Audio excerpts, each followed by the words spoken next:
Pour dire les choses de manière assez générale, les sociétés humaines ont vécu pendant très très longtemps, en fait, notamment depuis l'avènement des sociétés complexes, qui domestiquent les animaux, qui pratiquent l'agriculture. On a vécu dans une fenêtre climatique relativement stable, tempérée, en fait, aisément habitable.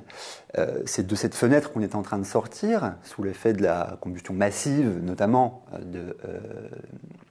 d'énergie fossile. D'origine fossile, c'est-à-dire fossilisée, hein, des sédiments géologiques.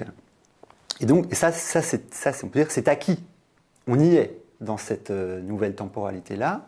Alors, on y est, à quel degré on y est, ça dépend de nous, mais on y est. 1,5 degré, 2 degrés, ça semble être pour l'instant une trajectoire qui est...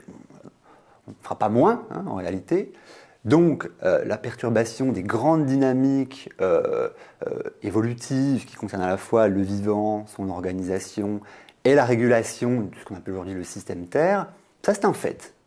Ça c'est un fait et c'est notre fait. C'est pour ça que le terme d'anthropocène a eu ce succès, parce qu'on se voit désormais dans le type de monde qu'on a construit, qui n'est plus seulement le monde, effectivement, des machines, des infrastructures, de ce qui nous protège, de ce que la nature peut avoir de dangereux, mais aussi le monde qui est la conséquence de ce monde industriel, qui est effectivement beaucoup plus incertain, qui contient de nouveaux risques, de nouveaux dangers.